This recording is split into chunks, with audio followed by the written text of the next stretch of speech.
Hey everyone, uh, the week number 3 has passed for me.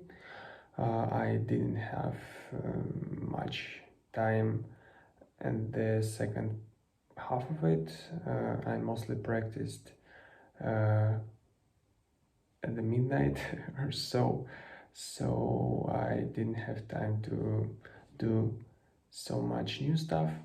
But I mostly focused on 1, 2, 3, 4s. I decided that it's time to add some new finger combinations, so I chose the 4.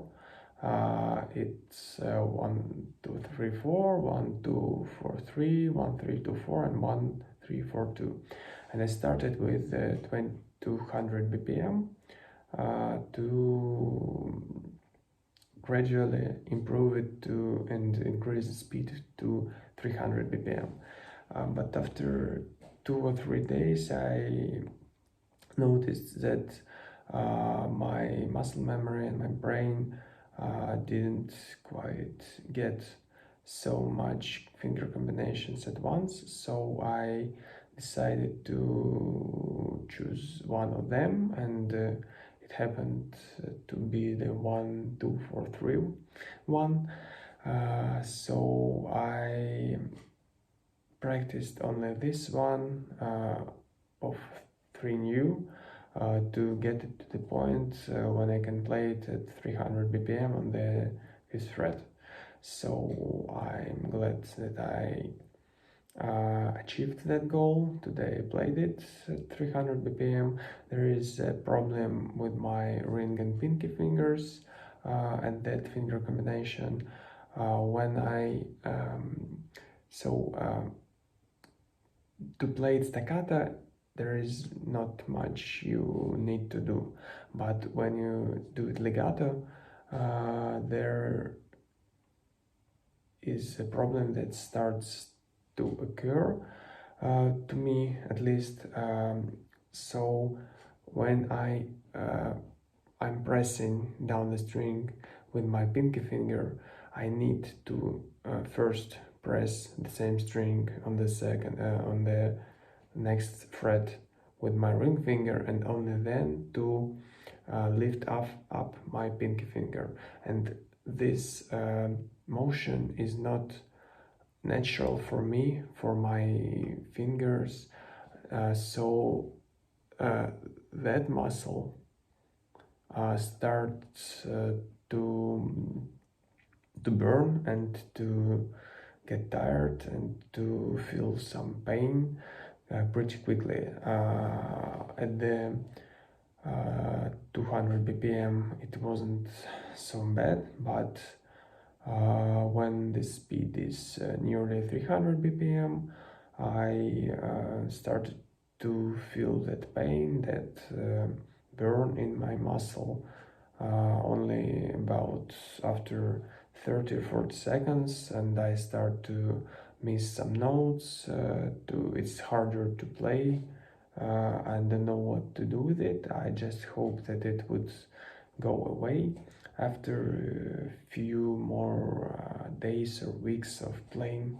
So I'll just stick with it and gonna proceed. So this finger combination is complete for me now.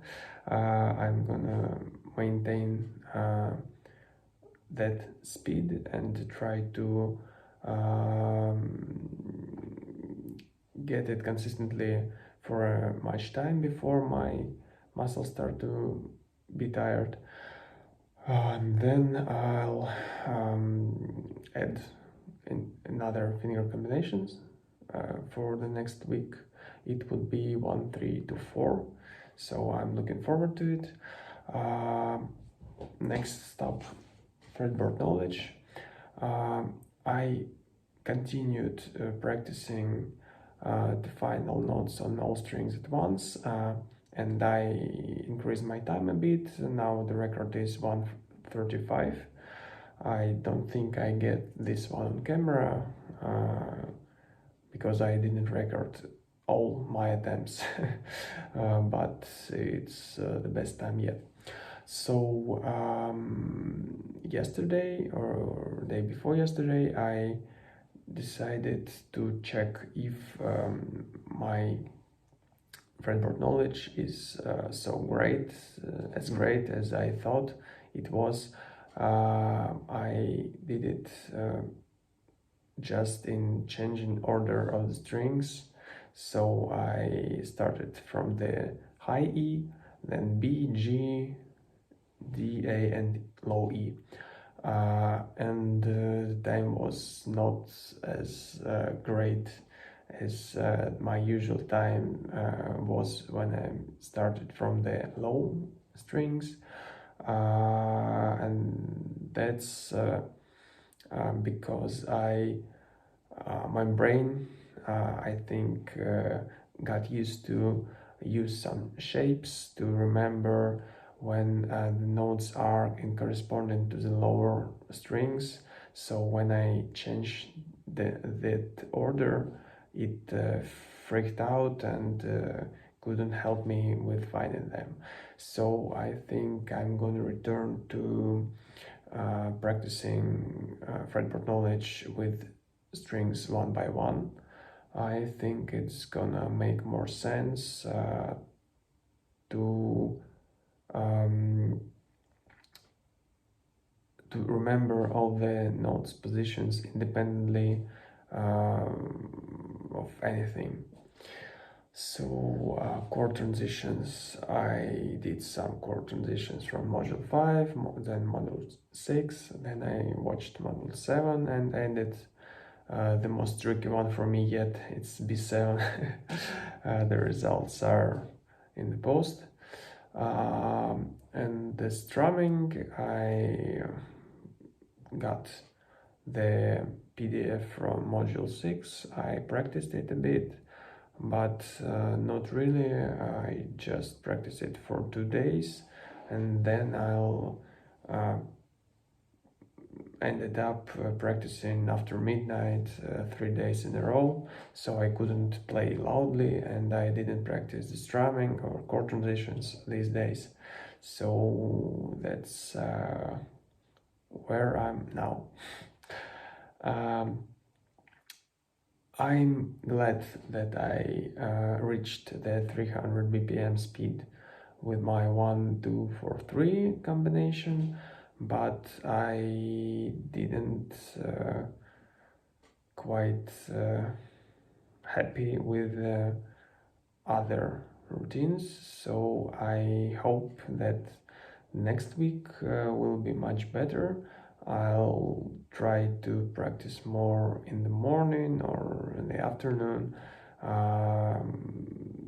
The very the worst thing that I can do now is to postpone all that stuff to the evening or to the night. I definitely need to do it in the daylight. Not only I'm allowed to play louder, but the picture quality in these videos is greater. So I'm gonna try to do it. Well, thanks for watching and listening. I'll see you in the next week.